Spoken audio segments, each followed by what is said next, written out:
Les amis, bienvenue dans ce nouvel épisode du podcast Make Your Life, le podcast où on parle de sujets profonds mais avec légèreté et douceur. Ici, on réfléchit un peu, mais surtout, on ressent beaucoup. Les amis, j'ai encore besoin de mon téléphone pour lire ma magnifique introduction. Vous qui êtes sur YouTube, vous pouvez directement voir que je ne suis pas seul. Vous qui êtes en podcast audio, vous allez le découvrir. Et quand je dis pas seul, c'est que j'ai une, et non pas un invité, mais une invitée de marque, puisque c'est ma petite sœur, Kelly Galarato, qui est avec nous, car elle était en voyage en Asie, excusez-moi, pendant un mois, et elle est venue me rejoindre ici en Thaïlande, à Koh Samui. On a passé 5 jours incroyables, et on a, depuis notre tendre jeunesse, des discussions intéressantes, profondes. Elle a un parcours de vie qui est absolument génial, tourné autour du voyage. Elle voyage seule, elle voyage le monde. Il y a beaucoup de choses qu'elle a à vous faire découvrir et à enseigner, je pense, à beaucoup de personnes, et humblement et modestement. Et je voulais qu'elle contribue à ce podcast, et c'est pour ça qu'elle est là aujourd'hui. Ça va quoi ? Très bien. C'est un peu inconfortable, les amis, forcément, Ouais. pour elle. Je pense que c'est la première fois que tu parles face caméra. C'est la première fois de ma vie que je parle face caméra, donc c'est un peu une petite sortie de zone de confort, on va dire, mais c'est cool. Ça va, tu te sens bien ? Ça va, ouais. Bon, je lui ai dit en off, mais je vais le dire pour vous tous. C'est un exercice qui n'est pas toujours facile, donc je lui redis, si on bégaye, c'est pas grave. L'intention qu'il faut lorsqu'on prend la parole comme ça, c'est de sincèrement apporter de la valeur à la personne qui nous écoute, un petit peu oublier la tête qu'on a, oublier les bégaiements, oublier le vocabulaire, on s'en fout, c'est notre cœur qui parle, c'est l'intention. Et c'est dans cette intention qu'on va se mettre. Parfait. T'es good ? Très bien. Bon, alors, comme je vous le disais, les amis, on va parler de beaucoup de choses très intéressantes, beaucoup de voyages, d'intention, d'authenticité, de façon de voyager, mais pas que, parce que c'est une discussion ouverte. Bon, on va commencer. Est-ce que tu peux quand même te présenter pour les gens qui ne te connaissent pas ? Rapidement, hein, me raconte pas toute ta vie, quoi. mais rapidement, tranquillement, et ensuite on attaque, quoi. Bon, alors du coup, donc, comme tu l'as bien dit, donc, je m'appelle Kelly, je suis donc ta sœur. Moi, ma vie, elle tourne principalement entre l'art. J'ai un travail aussi à côté et les voyages, la nature, c'est ce qui m'anime le plus. Et voilà. Très bien. Tu es une artiste. Ouais. Donc tu fais des tableaux, on va en parler de ça, aussi très important. Tu exprimes la forme de ta spiritualité à toi à travers tes tableaux, tu transmets des choses. À côté de ça, les amis, je mets le cadre, mais c'est très important. À côté de ça, elle a un travail, donc un travail dit tout à fait normal. Ouais. Tu travailles à la mairie de Tourette-le-Vins et pour c'est quoi le truc des expos déjà ? Oui, c'est la mairie de Tourette-le-Vins. Je travaille d'un côté à l'urbanisme à la mairie, donc un travail très traditionnel. Et aussi l'été, de temps en temps, je suis hôtesse d'accueil dans une exposition artistique qui n'est pas la mienne, une autre exposition artistique. Tu travailles aussi avec papa où tu fais des sites internet. Voilà, aussi. Voilà. À mon compte. En gros, les amis, ce que je vais vous faire comprendre, c'est parce que souvent dans les podcasts, on met des gros entrepreneurs qui ont plein d'argent, qui voyagent, qui s'éclatent. Mais il y a aussi des gens, entre guillemets, normaux. Toi, tu en fais totalement partie. Et c'est pas péjoratif, des gens normaux. Oui, non, mais totalement. C'est que tu as ton petit travail, tu gagnes ton petit argent, c'est dur, il faut serrer un peu la ceinture, il faut mettre de l'argent de côté. Ouais. Mais malgré ça, tu arrives à gérer, à voyager, à kiffer, quoi. Totalement. Trop bien. Bon, là, tu étais en Asie. Oui. Tu es parti pour un bon mois. Oui. Alors, tu vas nous raconter ça. Avant qu'on creuse, parce que tu voyages seule. Oui. En tant que femme, dans le monde entier, c'est compliqué. Enfin, c'est compliqué. Beaucoup de gens pensent que c'est compliqué. Pourtant, le voyage est une richesse absolue. J'aimerais juste, avant qu'on aille dans le détail, que tu m'expliques ta vision, ton énergie du voyage. Qu'est-ce que tu aimes dans ça ? Et qu'est-ce qui t'a, avant que tu démarres en tant que meuf qui voyage, qu'est-ce qu'il y avait en toi à ce moment-là ? Est-ce que ça vibrait ? Qu'est-ce qui se passait ? Alors, en fait, je vais pas dire depuis toute petite, mais depuis toute jeune, j'ai toujours eu en moi cette envie de partir, cette envie d'aventure, cette envie de découvrir des nouvelles cultures, etc. Même avec ma meilleure amie, quand j'étais petite, on se disait on va prendre une caravane, on va partir à l'aventure et tout. Donc, j'ai toujours eu ce besoin. Mais c'est quelque chose que j'ai jamais vraiment osé faire. Mais je ne sais pas pourquoi, un jour, j'ai vraiment eu un appel à l'intérieur de moi, quelque chose qui m'a dit c'est le moment, là, il faut que tu partes, il faut que tu te lances. Et voilà, je ne saurais pas l'expliquer, mais j'ai ressenti quelque chose en moi qui m'a dit il faut partir, c'est maintenant, il faut le faire. Ok, on met le contexte, aujourd'hui tu as 28 ans. Ouais. Ton premier voyage seul, tu l'as fait à quel âge déjà ? Je l'ai fait il y a 2 ans, à 26 ans. Ah ouais, t'es vraiment... Ouais, là c'est vraiment... Et je me souviens que depuis que tu es jeune quand même, tu disais toujours à maman, je vais partir, ça fait peur, la maman qui a peur, toi. Et ok. Et donc, tu as eu. Moi, c'est ça qui m'intéresse parce qu'on n'en a jamais vraiment parlé au final. Ça nous fait un peu, nous aussi, une discussion intéressante. Bien, c'est cool. Mais l'appel que tu as eu, comment tu le caractériserais cet appel? Alors, c'est difficile. En fait, ça faisait je vais dire peut-être 1 an que je ressentais. Je pourrais pas l'expliquer. C'est vraiment un truc dans mon corps qui me disait il faut que tu partes, mais il faut que tu partes toute seule. Je le ressentais, mais il y avait aussi plein de peur à l'intérieur de moi qui me disait non, pars pas, ça fait peur. Enfin voilà, il y avait plein de trucs à l'intérieur de moi qui me disaient de pas partir. Mais ouais, je sais pas comment, quel mot mettre dessus. En fait, c'est une intuition. C'est une intuition que tu as à l'intérieur de toi, qui un besoin, une envie qui te dit il faut que tu partes, il faut que tu le fasses. Et j'ai surtout eu cette intuition qui m'a dit il faut partir en Indonésie. Okay. Voilà, j'ai un truc à l'intérieur de moi qui m'a dit il faut partir en Indonésie. Et c'est venu combien de temps avant que tu partes vraiment? C'est venu 1 an avant. D'accord. 1 an avant. Alors, pas l'Indonésie, mais l'envie de partir en voyage est venue 1 an avant. Ok. Et quand c'est venu, tu as eu des peurs? En fait, j'ai pas vraiment eu des peurs, mais j'ai surtout eu un truc où je me suis dit, je vais pas oser le faire. Okay. Je me suis dit, même je me rappelle d'une discussion que j'ai eue avec une amie, où je me suis dit, j'ai envie de le faire, mais je suis sûre que je vais pas le faire. Je vais pas oser le faire, je vais pas oser partir. Voilà, j'ai eu ce truc-là, et après, finalement, j'ai osé partir. Et quand tu disais, je vais pas oser, c'est que tu... c'est de la confiance en toi, c'est quoi qui te tenait au sol? Je me disais, je vais pas forcément oser réaliser mon rêve, en fait, entre guillemets. Okay. Je sais pas si tu vois ce que je veux dire. Je vais pas oser sortir vraiment de ma zone de confort. Je vais, enfin voilà, c'était un truc. Et qu'est-ce qui a fait que dans cette année, tu passes le pas? Est-ce qu'il y a eu un espèce de déclencheur? Parce que cet appel, je pense que tellement de gens l'ont. Toi, tu es connecté à ton intuition depuis tout petite. Tu as une ouverture, une connexion. Ça, on en parlera après. Depuis très petite, tu es très connecté. Donc, tu ressens les choses. Et peut-être que tu as su l'écouter plus que d'autres. Mais d'autres ont cet appel. Mais que ce soit des voyages ou quoi que ce soit d'autre, de faire quelque chose, de changer de travail, de quitter leur homme, leur femme. Il y a toujours une intuition profonde. Toi, tu l'as écouté même si tu avais des peurs. Qu'est-ce qui a fait que tu puisses aller au-delà des peurs? Alors, je pense que c'est arrivé au moment... Tu te rappelles quand j'avais l'appartement? Je voulais prolonger le bail de l'appartement et le propriétaire n'a pas voulu prolonger le bail. À Nice, l'appartement que j'ai eu pendant 7 mois à Nice. Que je t'avais... Ah oui, ok. Voilà. Ah oui, putain, c'est vrai. Ouais. Donc, c'est venu là? C'est venu ici, Incroyable. Donc, en fait, le propriétaire n'a pas voulu prolonger le bail. Moi, j'étais partie pour repartir sur 1 an dans l'appartement. Le propriétaire n'a pas voulu prolonger le bail. Et du coup, je me suis dit, c'est bon, là, il n'y a plus d'attache, j'ai plus rien. Donc, je pense que c'est le moment de partir. Et ce que j'ai fait, en fait, c'est que j'ai appelé Jean-François, donc notre oncle, qui voyage beaucoup. Et je lui ai dit, prends-moi un billet d'avion. Trouve-moi un billet d'avion pas cher et prends-moi un billet d'avion. Du coup, je pense le fait d'avoir une tierce personne là-dedans, je pouvais plus reculer. Et il m'a pris le billet d'avion et go, c'était parti. Ok. Direct. Magnifique. Je me souviens, tu as pris le billet, vous avez créé l'organisation ensemble. Voilà, il m'a trouvé le billet d'avion et puis après on a un peu discuté de comment démarrer parce que moi j'y connaissais rien, je savais pas du tout sur quoi démarrer quoi. Maintenant, parle-nous de ce premier voyage en Indonésie. Alors, donc de ta vision, parce que toi tu as une vision très tu vas au fond des choses, tu vas dans les petites tribus, tu rencontres les locaux. C'est ça, en fait, moi, ma vision du voyage, c'est pas une... Enfin, j'aime les paysages, j'aime faire des expériences de fou, etc.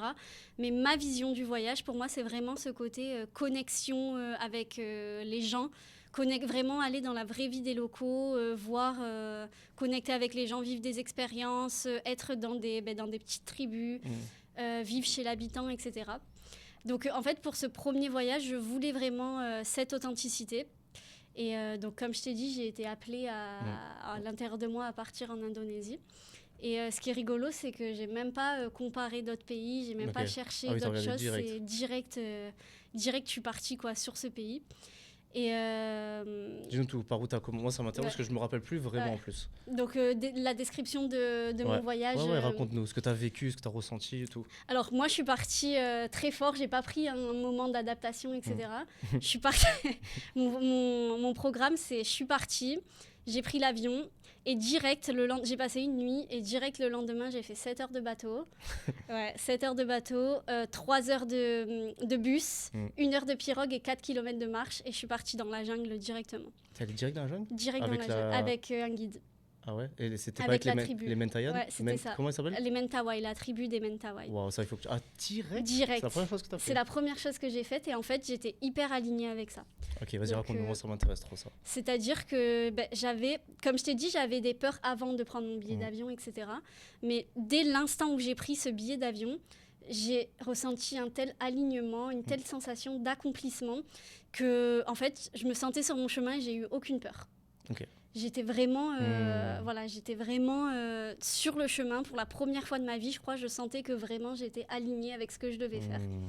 Donc je suis partie sans aucune peur et j'ai eu envie, je sais pas pourquoi, de partir directement dans la jungle. Donc je l'ai fait, tranquille. Ok. C'était vraiment, là quand j'y repense, je me dis je suis un peu folle, mais sur le coup c'était Ah vraiment... ouais, t'es seule. Ouais, j'étais avec un guide, je suis partie avec un... En fait, j'ai vu une vidéo YouTube d'une famille qui avait fait ça. Mhm. Donc je les ai contactés et ils m'ont donné le numéro d'un guide qui était sûr, qui était sécurisé, avec qui je pouvais partir.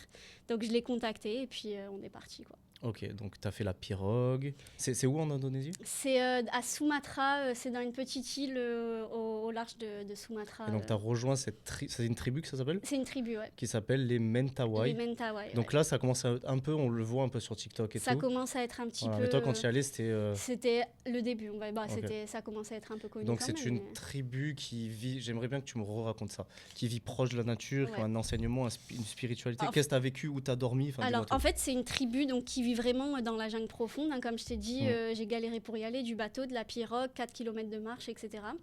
Donc, ils vivent dans une maison qu'ils ont construite eux-mêmes, déjà. En quel Donc, matériau? En bois. Ah, c'est du bois. Et ok. en fait, ce qui est fou, c'est ce qui m'expliquait que quand ils ont construit leur maison, donc ils savaient qu'ils allaient couper des arbres pour la maison.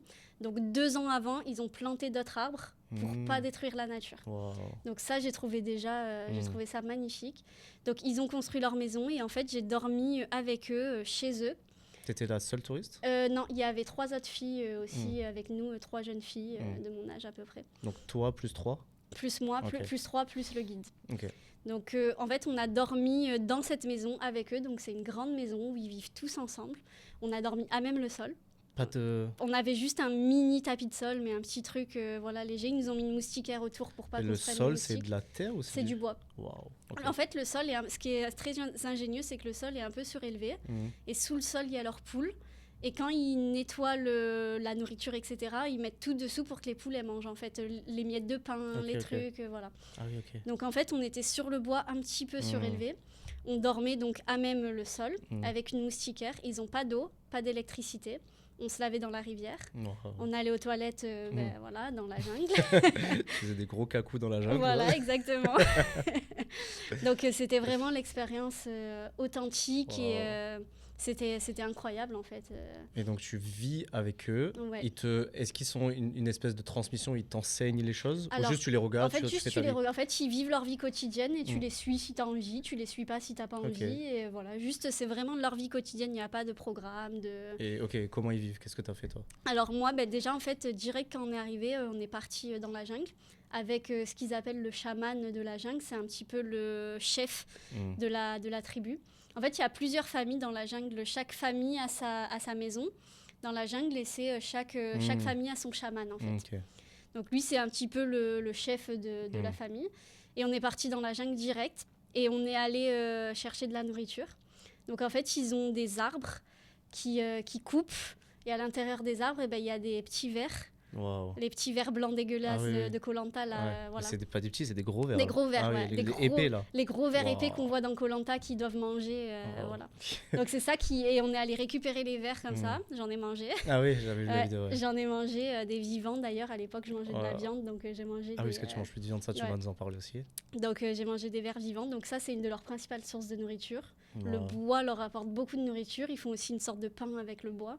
Du pain avec le bois? Enfin c'est pas du pain mais c'est une nourriture, ils mangent le bois, ils le font cuire, bon j'ai pas Ils mangent exact... le bois? Ouais, je peux pas en parler Ouais. vraiment parce que je me T'as rappelle pas- plus exactement, donc je dirai pas les bonnes choses. Mais voilà, donc en fait, on est allé chercher de la nourriture, on est allé chercher des noix de coco, on est allé dans la jungle, on a cherché à manger, quoi. Parce que tous les jours, pour se nourrir, ils doivent aller chercher Ils à manger? mangent que ce qu'ils ont dans la jungle, ils vont pas au supermarché. Oui, forcément. ouais. Il n'y a voilà. pas de supermarché. Voilà, alors oui, il y a un village qui est à 4 km de marche Ok. et 1 heure de pirogue. Ok. Et par contre, ils y vont souvent parce qu'ils fument beaucoup. dans Ah cette ouais tribu. Ils ont beaucoup de cigarettes, donc ils vont acheter des cigarettes. Ok, c'est marrant ça. Ouais, c'est le truc un peu paradoxal, Ouais. mais ouais. Ok. Donc ils vont beaucoup au village pour fumer, mais toute la nourriture, c'est leur propre nourriture. Ok. Et ils tuent des animaux pour manger? Ils tuent des animaux, ouais. Quel type d'animaux? Ils tuent ce qu'il y a dans la jungle, donc il y a des cochons sauvages, il y a des fois des singes. Mais alors moi, je ne l'ai pas vu, mais le guide m'a expliqué qu'ils ont une connexion à la nature, que dès qu'un animal meurt, ils font une sorte de prière pour remercier l'animal. Alors je ne l'ai pas vu, donc je ne peux pas le confirmer, moi, ils ne l'ont pas fait devant moi. Mais c'est ce que le guide m'avait expliqué. Comme dans Avatar. Ouais. Il remercie Eywa. Ouais, c'est ça. Et ça, je trouve ça tellement beau, cette magnifique. connexion. Et la spiritualité qu'ils ont, est-ce que tu en as parlé que Est-ce qu'ils croient en Dieu? Est-ce qu'ils croient en l'élément nature? Ouais, leur dieu, entre guillemets, c'est la nature. Ils sont très connectés à la nature. Est-ce que c'est un esprit comme je Gaïa, l'esprit de la nature, ou c'est plusieurs esprits qui vivent? On n'en a pas énormément parlé, malheureusement. À l'époque où j'étais, ils ne parlaient pas du tout anglais. Ah, okay. Donc on pouvait un petit peu discuter. Le guide, il parlait un peu leur langue, donc on pouvait un petit peu discuter, mais on n'a pas pu aller en profondeur. Okay. Mais de ce que j'ai compris, oui, la nature, c'est un esprit. Et c'est ça qui les guide, c'est ça qui est important pour eux. Ils sont tatoués dans le dos. Le chaman, il a un gros tatouage dans le dos. C'est le même que je me suis fait, on en parlera après, en bas, et qui représente l'équilibre entre la nature et les êtres vivants. Donc pour eux, on est au même niveau, que la nature, et elle est même supérieure. La nature, c'est... C'est eux qui sont tatoués? C'est eux qui m'ont tatoué. C'est le chaman? C'est le chaman, ouais. Ah ouais? Ouais. Incroyable. Ouais. Magnifique. Bon, trop bien. Ça, on pourra en parler des heures et des heures. Hein. Donc, volontairement, j'avance. Mais... Donc, tu as fait cette tribu directement. Ouais. Ça t'a connecté. Qu'est-ce que tu as ressenti? Qu'est-ce que ça t'a fait? En fait, ce qui m'a le plus marqué dans la tribu, c'est en fait ce mode de vie qu'ils ont d'être totalement connectés à la nature. Ils vivent que de ce qu'il y a dans la nature. Ils se soignent que avec ce qu'il y a dans la nature, à part s'ils ont des très grosses maladies. Mais moi, par exemple, je m'étais coupée. Il est allé, il m'a dit attends, il est parti dans la jungle, il a pris une plante, il a fait comme ça, tac, il a fait sortir un jus et ça m'a désinfecté, voilà. Donc ils se nourrissent que de la nature, ils se soignent que avec ce qu'il y a dans la nature et j'ai trouvé ça... Ils méditent et tout ou pas? Non, je les ai pas vus méditer. Ok. Toi, quand tu étais là-bas, tu prenais du temps de méditation, tout ça? Non, je l'ai pas fait. Tu étais connecté à eux Ouais, sur le moment, je l'ai pas fait vraiment. Mais en fait, ça m'a fait réaliser, même si je le savais, que la nature nous offre tout ce dont on a besoin réellement. Si on se contente de ce qu'on a besoin, la nature nous offre vraiment tout, quoi, tout ce qu'on a besoin. Génial. Et t'es resté combien de temps? Je suis pas restée longtemps, je suis restée 4 jours. Okay. J'aurais pu rester 1 mois. Si, les filles avec moi, elles avaient envie de partir. Moi, j'avais qu'une envie, c'était de rester. Ça me dérangeait pas du tout de dormir par terre. Ok, trop bien. Et après, qu'est-ce qui s'est passé? Qu'est-ce que t'as fait? Donc après, mon voyage, je suis partie de cette tribu. Et... j'ai continué à explorer, donc toujours en allant dans des petits villages. Et c'est ce que je fais dans mes autres voyages aussi. Toi, tu prends tu me disais, on en parlait, bon, je le sais, mais tu fais un mix. En fait, tu aimes bien faire full authenticité et peut-être à la fin, te reposer un petit peu dans un endroit un peu plus, on va dire, touristique, un hôtel un peu plus sympa, entre guillemets, chillé. C'est ça. Alors, c'est pas que j'aime bien, mais c'est ce que j'aime bien, c'est que, en fait, au bout je l'ai remarqué dans mes autres voyages, j'adore partir à l'aventure, vraiment sortir de ma zone de confort, avoir aucun confort quasiment.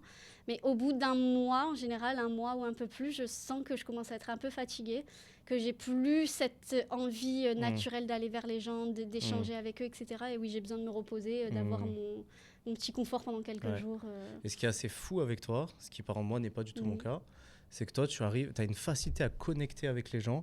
Et dans tes voyages, tu n'es jamais seul, en fait. C'est ça. C'est dingue, hein. C'est ça. Tu es toujours, quand tu nous envoies sur le groupe famille et tout, tu es toujours avec des gens, des enfants. Tu te retrouves dans des trucs à droite, à gauche. C'est ma passion. Vas-y, parle-nous de ça. C'est ce que j'aime le plus en voyage, c'est cette connexion avec les gens.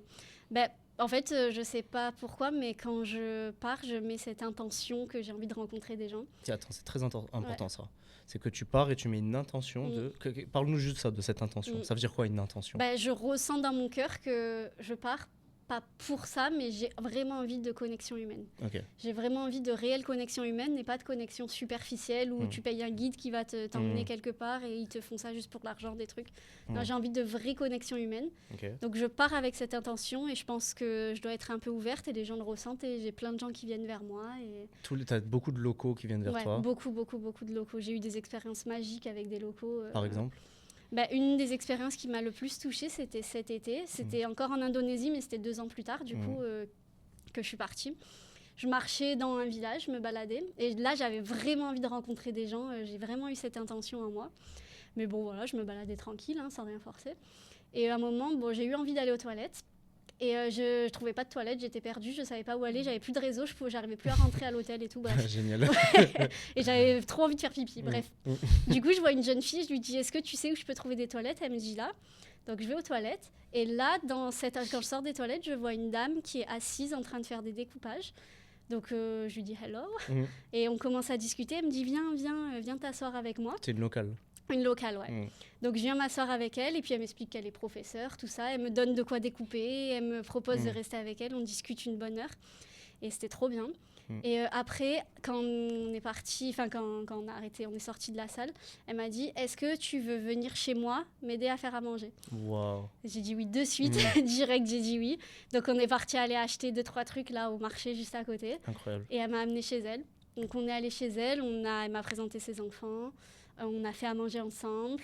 On a passé toute l'après-midi ensemble. Elle m'a offert à manger. Wow. Donc j'étais hyper gênée parce que cette dame qui vit très bien mais modestement m'a offert à manger. Donc j'ai mangé avec eux. On a énormément rigolé. Elle parlait pas beaucoup anglais mais on a été tellement connectés qu'on a beaucoup rigolé avec les enfants aussi. On a passé toute l'après-midi ensemble, quoi. C'était chaque fois que j'y repense, j'ai l'émotion qui me vient. Moi aussi, ça m'a fait un truc là. Ah ouais.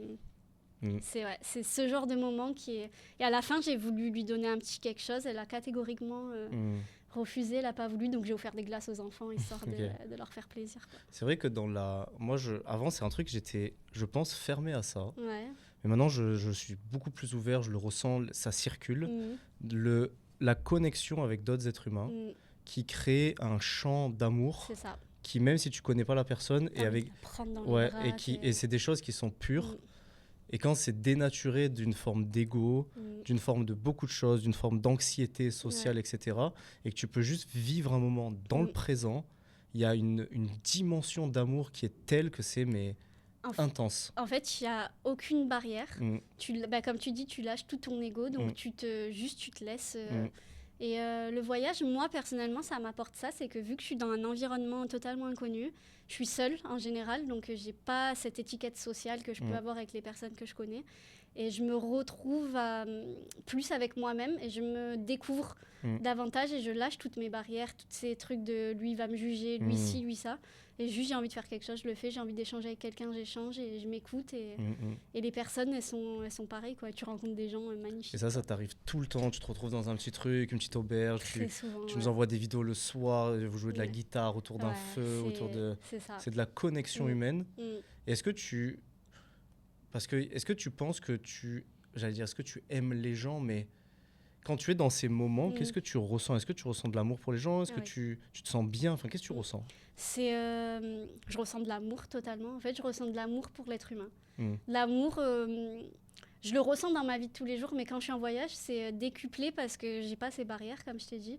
Donc, je ressens de l'amour comme si on était connectés, comme si on était tous frères et sœurs et qu'on est, on est juste ensemble et on kiffe. Et c'est génial. C'est comme si c'était des gens que je connaissais depuis toujours et les gens me le rendent toujours très bien, quoi. Je suis toujours attirée vers des personnes qui sont ouvertes et qui me... Ok, je fais une petite parenthèse, guillemets, mais les amis, vous avez vu à quel point on en parle. Et là, si on se laisse aller, je pense qu'il y a les yeux qui peuvent briller un peu, parce que c'est en fait une richesse spirituelle qui est tellement sous-estimée de juste sortir. On n'a pas besoin d'aller, entre guillemets, aussi loin. On n'a pas besoin d'aller dans la jungle. Mais déjà de sortir de son propre environnement social, de sortir de la bulle du conditionnement et de se rendre compte, les amis, et ça c'est tellement important. On vit dans un pays qui est magnifique. La France est un pays magnifique, mais c'est un pays sur lequel il y a une espèce de dôme énergétique vibratoire qui tient les gens au sol, et il y a une pression lourde énergétique dans ce pays qui reste un très beau pays, mais qui c'est palpable. Et le fait de sortir de cet environnement, parfois vous ouvre. En fait, vous n'avez rien d'autre à faire, pas de travail sur vous, déjà de déconnecter de cet environnement, d'aller dans d'autres, aller dans des endroits qui vous appellent en Asie et de simplement connecter votre vibration à une nouvelle vibration. Déjà, il se passe des choses en vous.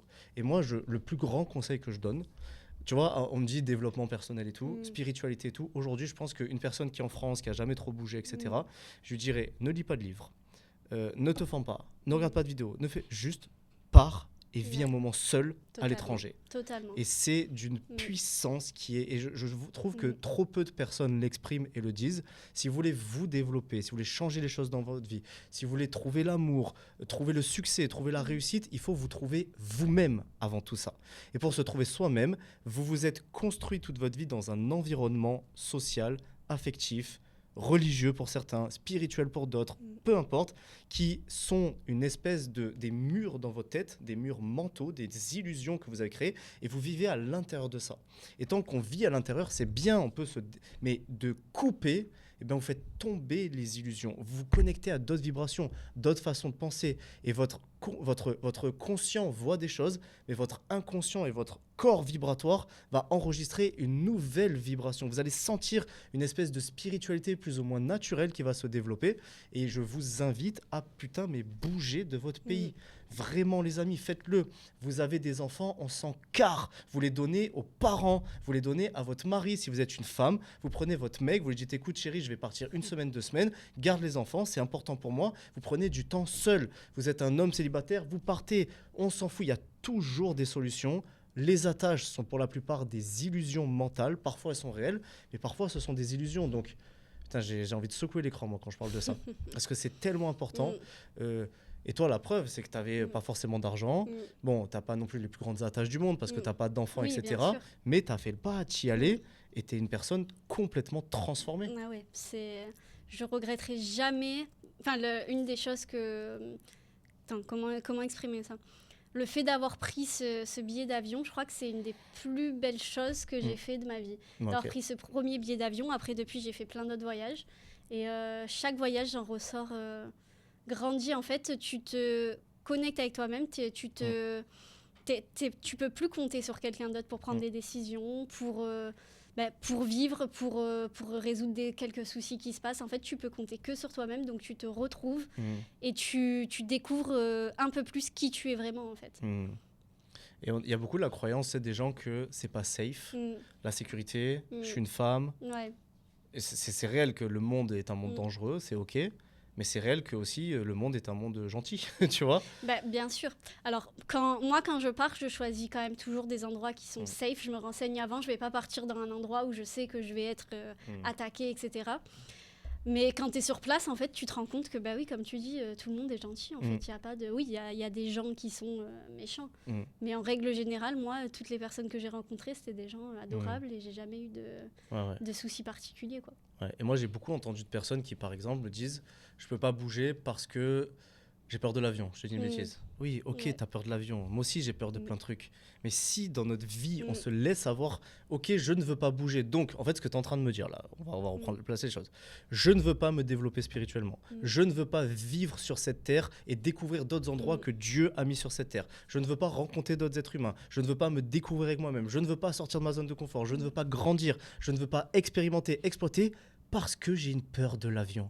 Mais nique ta race, en fait, tu vois. Non, mais vraiment, t'as peur de l'avion, c'est très bien, mets-toi un putain de coup de pied au cul, prends ton courage, prends ta vie en main, tu peux crever demain, tu peux mourir demain, il peut se passer des choses. Qu'est-ce qu'il y a de plus important que ta richesse de ton cœur, ta richesse spirituelle, ta richesse intellectuelle, et aucune peur viable devrait entraver ça, en fait. Ouais.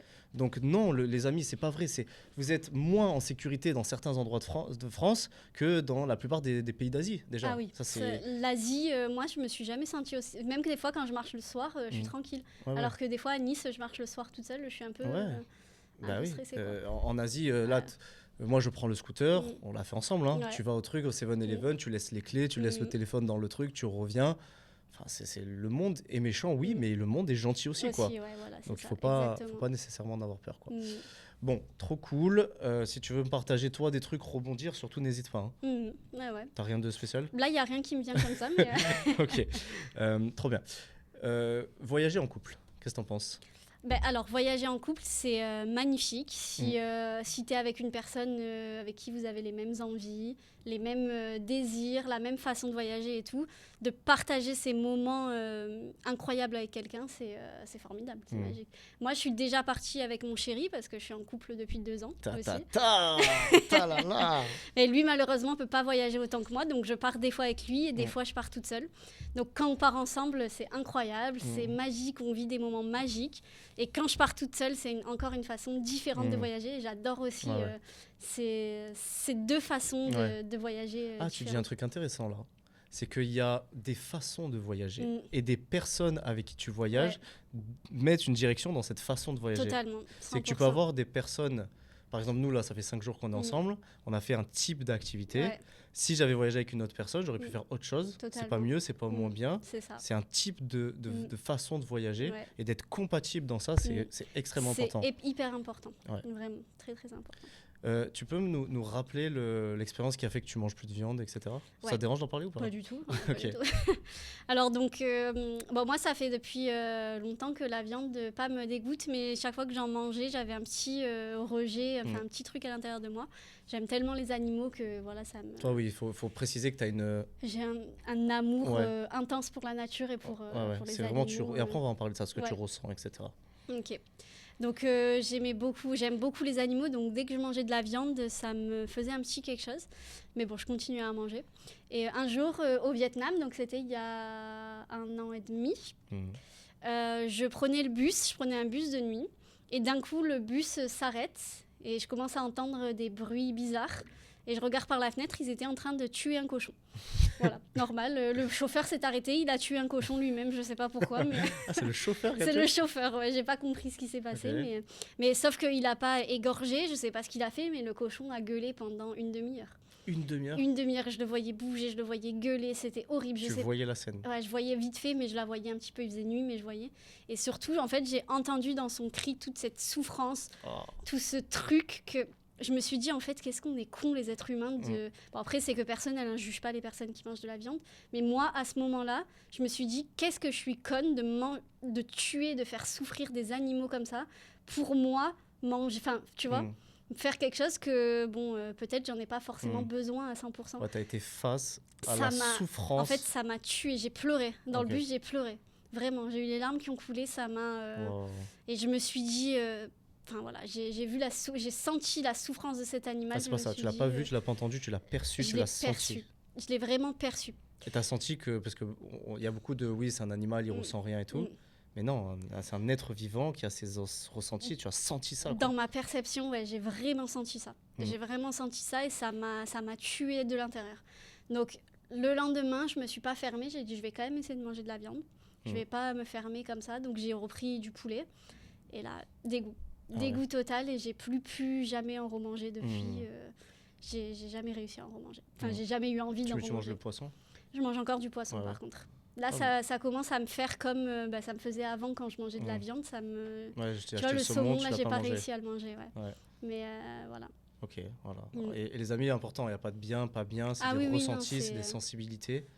Mais ce qui est indéniable, c'est que je pense que même moi, je suis un viandard de fou, mais j'aspire vraiment dans ma vie à faire les choses avec plus de spiritualité, dans le...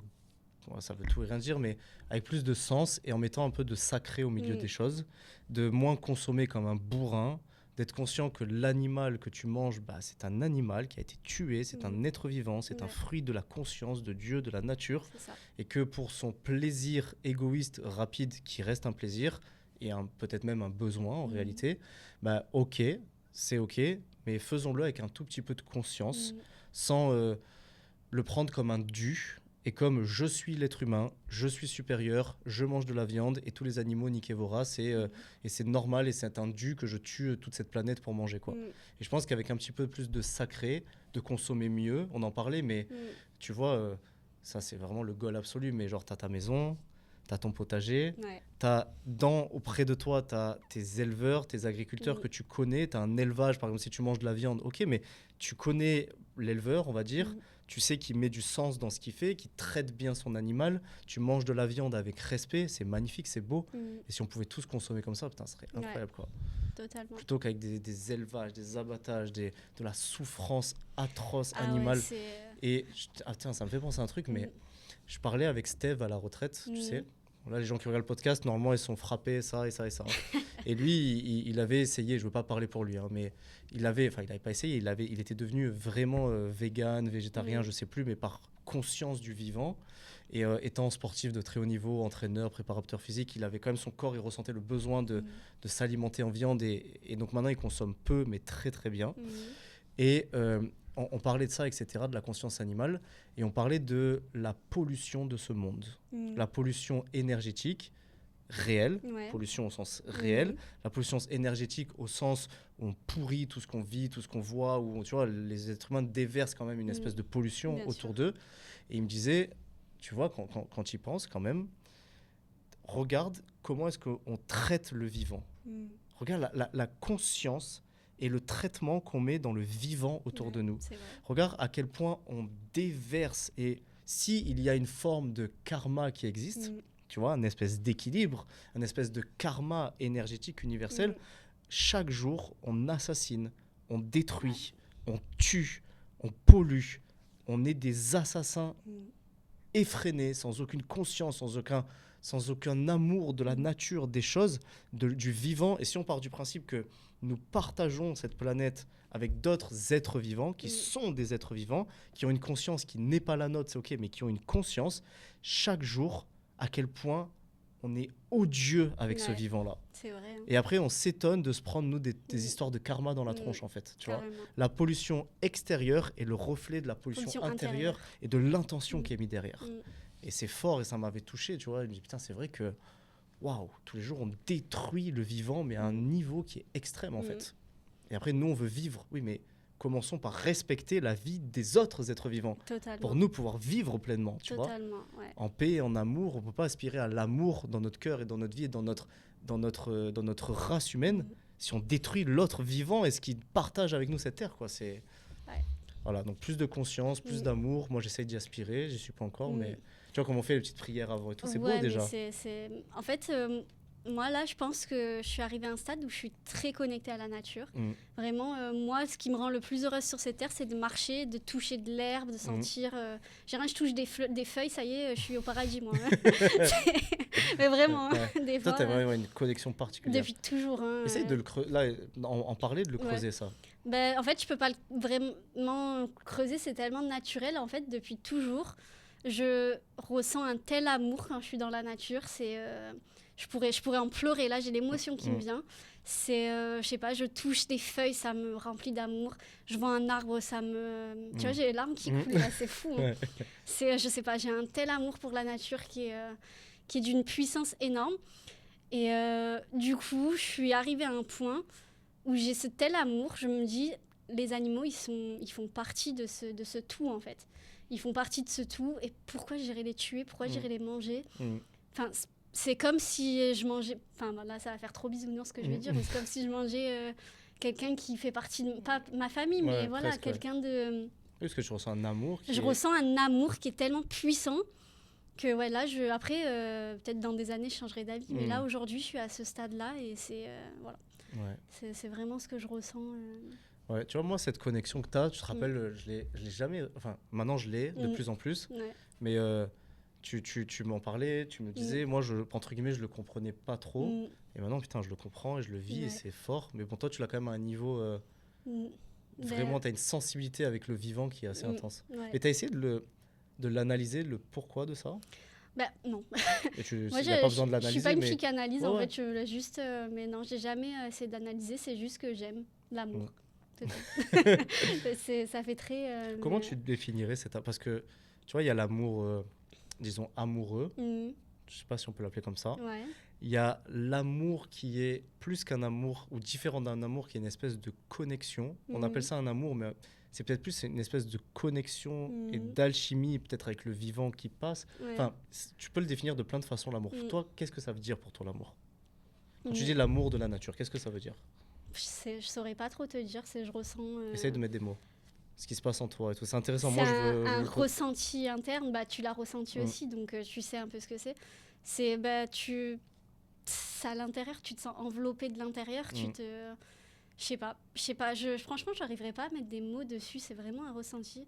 C'était là, tu es assis, tu vois des feuilles, tu vois des arbres, tu vois le ciel, tu vois le soleil qui se reflète sur la mer, tu trouves ça beau, putain, la création, elle est magnifique, quoi. Mais j'arrive pas à mettre des mots vraiment dessus. Moi, j'ai essayé d'en mettre parce que je suis en train de tu sais, moi, j'aime bien pas analyser, mais processer dans mon cerveau, beaucoup pour être capable aussi de l'expliquer. Donc, mon cerveau processe, mais moi, ce que je ressens, et c'est encore une fois à la retraite, Steve m'a dit un truc qui m'a explosé le cerveau et qui m'a fait ressentir ce que je vais te dire. Mais je suis obligé de prendre l'anecdote de lui, tu vois. C'est que lui, tu vois, il est hyper incarné, il est beau dans le sens... C'est comme... Imagine, tu vois une personne qui est un saint, par exemple, tu vas dire, il est beau, c'est beau ce qu'il fait, il est beau dans son attitude. Voilà, c'est ça, tu vois. Il est très beau dans son attitude, dans sa relation aux gens, sa relation à la vie. Donc, tu sens, moi je le vois, c'est palpable, une espèce de grâce qui le traverse, tu vois, dans sa relation. Et des fois, je me souviens que juste, il était avec nous à la retraite, et le simple fait il s'émerveillait devant la nature, et juste, tu sais, tu sais, celui quoi. Le soupir. Voilà. Et là, moi, des fois, je me surprenais à le regarder, et instantanément, sans pouvoir rien contrôler, une larme qui coule. Ah, c'est magnifique. Et en fait, tu vois, quand ça m'arrivait, j'ai eu besoin de lui dire, parce que c'était tellement intense, et je lui ai dit, frérot, quand des fois je te regarde, c'est particulier, mais je ressens un truc tellement fort, de juste te voir être, que, je sais pas, ça me touche en fait. Tu vois, et c'est comme quand on pourrait dire, tu regardes la nature, tu regardes, ça te touche. Ouais. Tu ne sais l'expliquer, il y a quelque chose il y a une forme d'amour à ce moment-là. Et en fait, il m'a dit ce truc qui est incroyable. Il m'a dit déjà merci, frérot, parce que ça me touche ce que tu me dis. Mais il m'a dit en fait, ce que tu dois comprendre, c'est que tu n'es pas touché par Steve que tu vois devant toi. C'est que la grâce que tu dis qui me traverse, donc il disait lui, qui me traverse en tant que Steve, qui traverse ce corps, qui traverse toute cette conscience, est exactement la même qui te traverse à toi. Wow. Et c'est qu'à ce moment-là, grâce reconnaît grâce. Tu vois ? Et qu'il y a ta propre grâce. En fait, on est exactement fait de la même essence.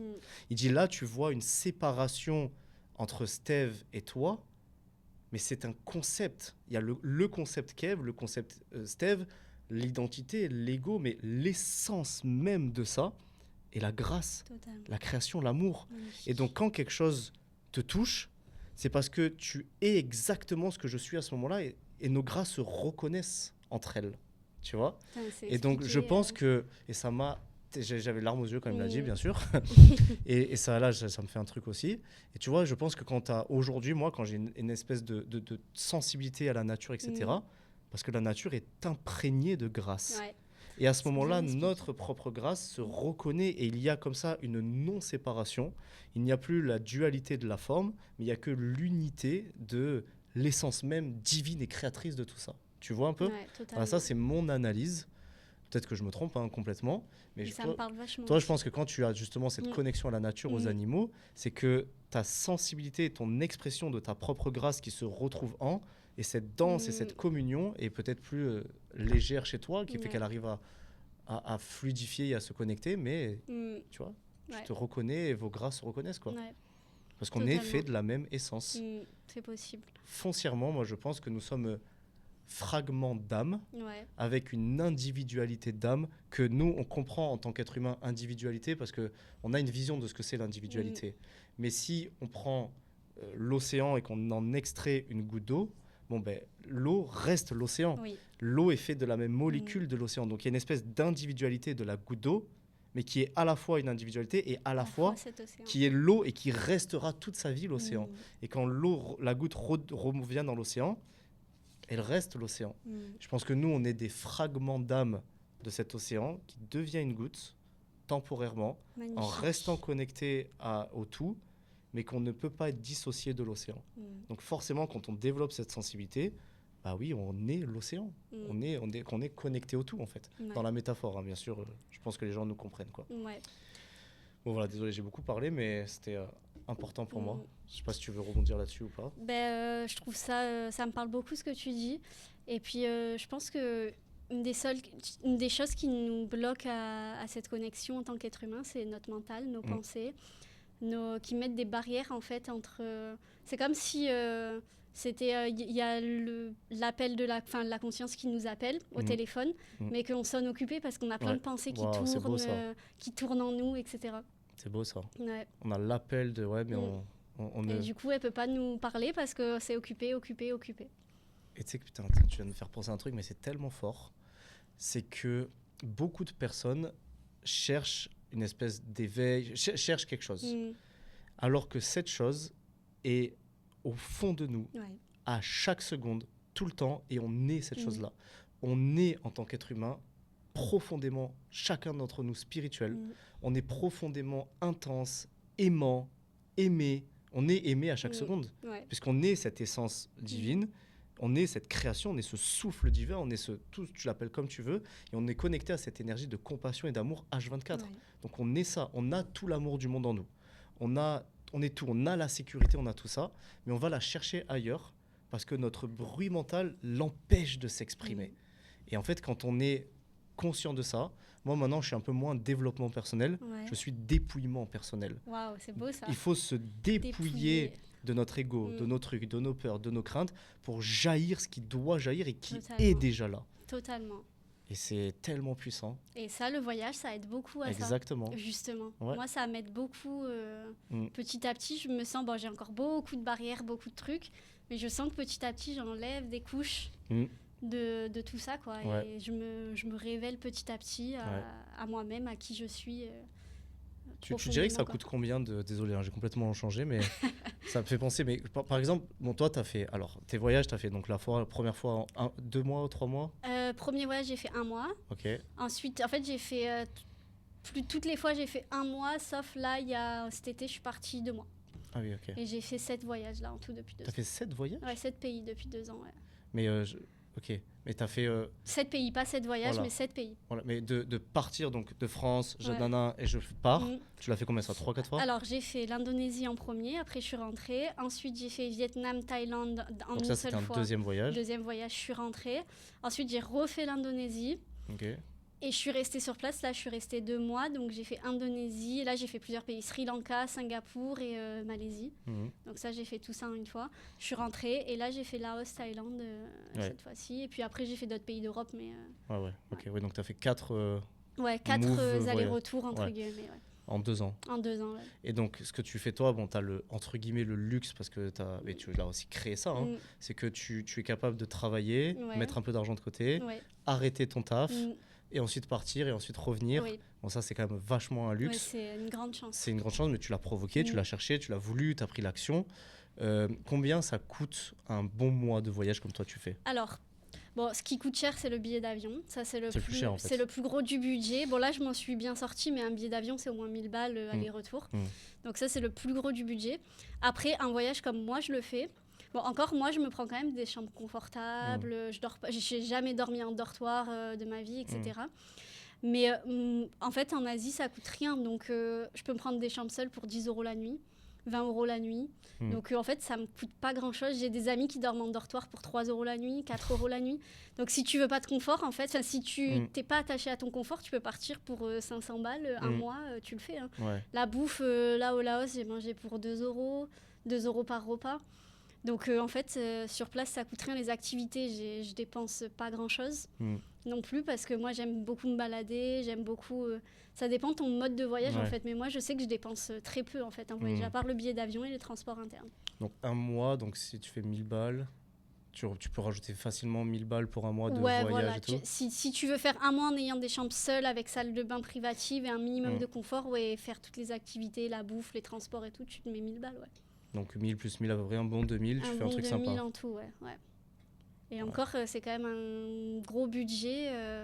Enfin voilà, moi là je te dis, des amis dormaient pour 3 € la nuit. Quoi. Donc, tu peux faire vraiment, si tu veux voyager léger, tu voyages. Tu dépenses que dalle.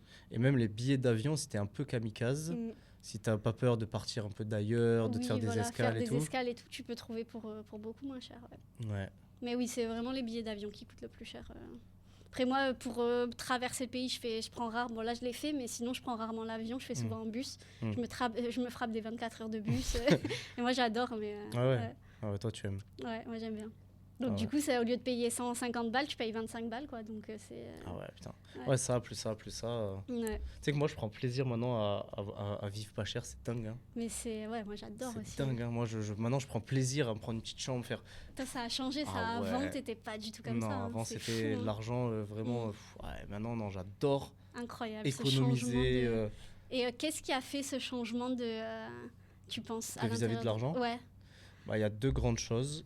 La première, c'est tout ce. J'en ai tellement parlé dans les précédents épisodes que je ne vais Ouais. pas en reparler. Les gens Mm. qui écoutent, allez voir les premiers, c'est Mm. ouf. Mais on va dire globalement, cette espèce de dépouillement de. Attention, l'argent est très important, Mm. mais ce n'est plus essentiel aujourd'hui à ma vie. Ouais. Avant, ça l'était. Mm. Parce que j'étais identifié à l'argent, au confort, au machin, au truc. Mm. Aujourd'hui, je pourrais vraiment avoir une chambre tout pourrie dans un endroit avec un Incroyable. minimum de confort Mm. et juste kiffer parce que je kiffe à l'intérieur de moi, Mm. tu vois. Avant, c'était beaucoup par l'expérience Ouais, extérieure, c'est bien tu ça, vois. ce que tu dis, ouais. Maintenant, l'amour que je ressens et le plaisir à simplement être posé, regarder, méditer, Mm. ressentir, besoin de rien d'autre en fait. Magnifique. Voilà. Et ça, le gros déclencheur, les gens le savent, hein, s'ils l'ont écouté, c'est la retraite. Je Ouais. vis un breastwork de malade, je suis pieds nus face à truc, j'ai pas mon téléphone, j'ai pas mon business, j'ai pas tout mon argent, et je suis plus heureux que ce que je n'ai jamais été. C'est fou. Donc le quand bonheur même. est à l'intérieur de nous. Mm. C'est ça. Ça a été pour moi une espèce de preuve tangible Mm. et de prise de conscience très forte que le bonheur est foncièrement à l'intérieur de moi et pas à l'extérieur. Ouais. Et il faut vraiment le vivre. Et moi, j'ai la chance de l'avoir vécu en ayant eu beaucoup d'argent. Ouais. Donc, c'est pas l'argent fait pas le bonheur et tout machin. C'est OK, j'ai eu des expériences. J'ai vécu l'argent à un très haut niveau, le luxe à un très très haut niveau, le confort, les business class, les machins, les trucs. Et avec tout ça, je n'ai jamais touché l'état de bonheur que je ressens avec rien, C'est en étant les incroyable. pieds dans l'herbe, face à un arbre et à pleurer toute ma race parce que je Wow. ressens l'amour et la grâce dans l'arbre. Et Incroyable. les deux formes de bonheur n'ont rien à voir. Mm. Donc c'est quand même une preuve de putain, Mm. ça fait 10 ans que j'ai vécu avec de l'argent, là j'en ai pas, je suis truc et machin, et je ressens beaucoup plus d'amour, de bonheur. Il y a quelque chose à comprendre, tu vois. Ça veut pas dire qu'il faut tout arrêter, devenir un érudit. Ouais, ouais, non, bien sûr. C'est important, on vit avec des règles du jeu, on Mm. vit dans un monde qui nécessite, mais ok, putain, j'ai compris ça, tu vois. Donc il y a ça, et il y a le fait que j'ai pris la décision de partir là, Ouais. d'avoir confiance, d'avoir foi, je n'ai plus de business, Mm. il me reste un petit peu d'argent de côté. Ce qui fait que j'ai aussi une réalité où j'ai pas envie de claquer tout.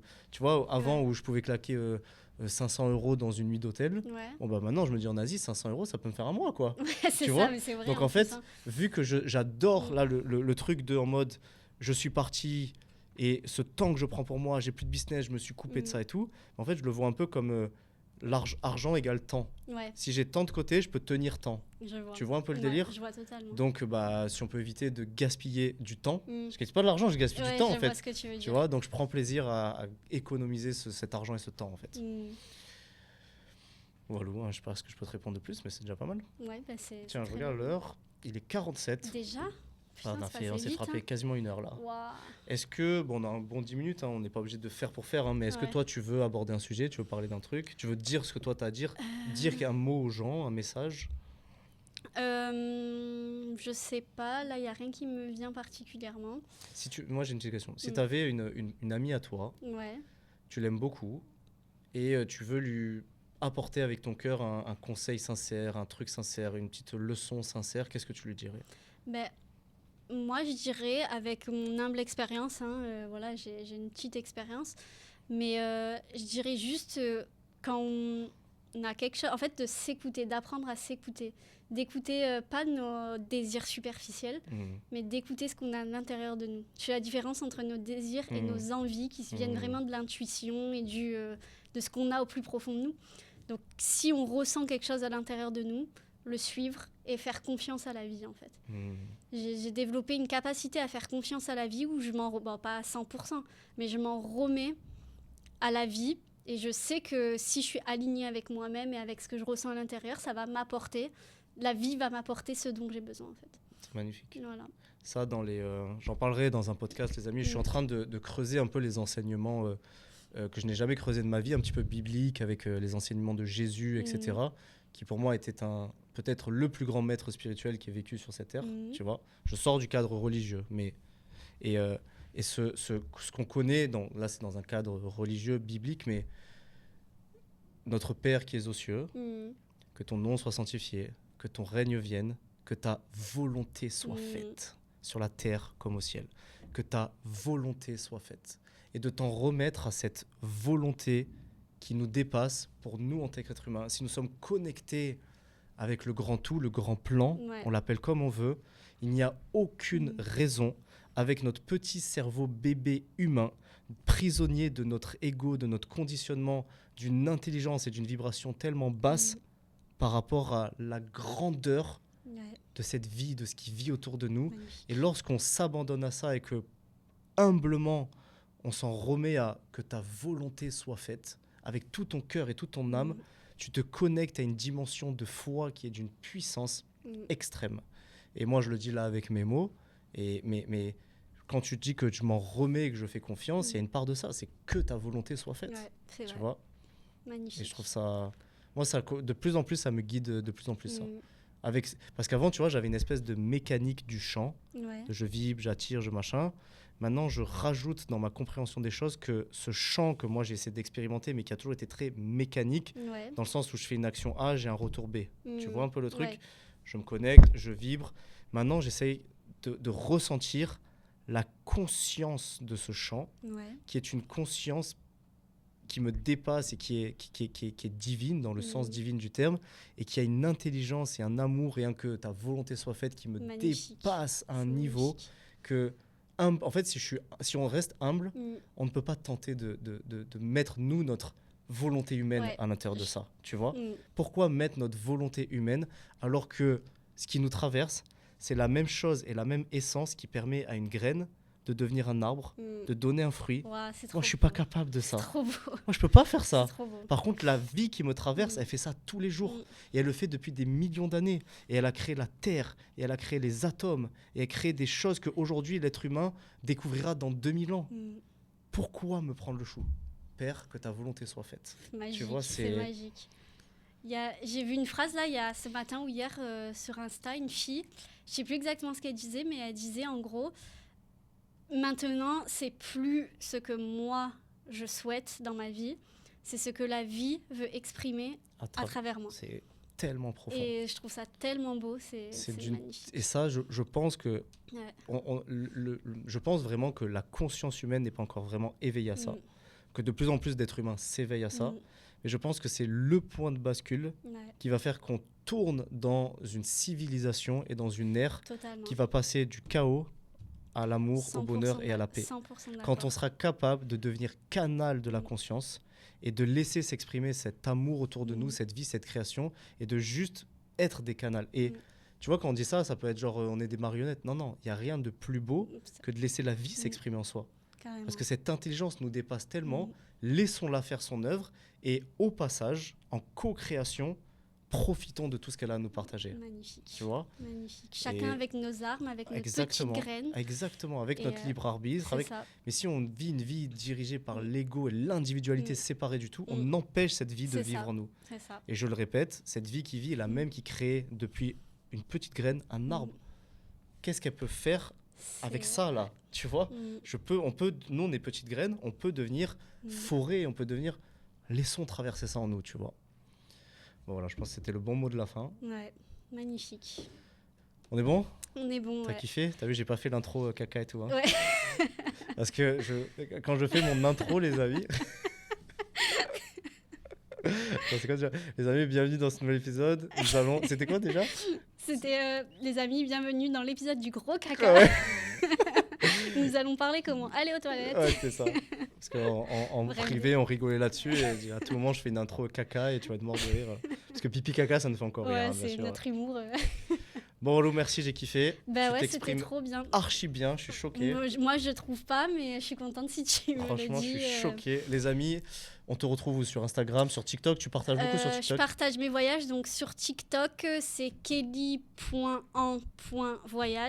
Je vais peut-être partager un peu sur Insta, sur mon compte personnel. Je vais peut-être partager quelques réels. C'est KE-GGA. Je mettrai tout dans... Et voilà, il y a mon compte art aussi, si vous voulez aller voir mes créations. Je fais ma petite pub putain, on n'a pas parlé de l'art, c'est dommage. Ouais, ça aurait été bien aussi de toute ta connexion que tu as, tu la mets, tu mets tes messages, tu mets ta vision spirituelle dans tes tableaux. J'ai du mal, bon là tu dis que je m'exprime bien, mais j'ai du mal à exprimer les choses avec les mots. Du coup, j'exprime pas mal de choses à en travers. création, quoi. Ouais. Mm. T'es une meuf perchée artiste, quoi. Ouais, je suis complètement perchée. Bon, allez, nickel, les amis. On aurait eu encore beaucoup de choses à se dire. Ouais. Merci pour ce temps. Merci pour votre Merci à écoute. toi. Mettez-nous des commentaires, envoyez-nous des messages. Ça donne toujours beaucoup de force sur YouTube, sur Spotify, sur machin, sur bidule. Mm. Et nous, on va kiffer, quoi, parce qu'on est en Thaïlande, on a envie de kiffer, Ouais, quoi. c'est mon dernier jour. On va à la plage? Ouais. Allez, go. Direct. Bye, les amis. Ciao, ciao.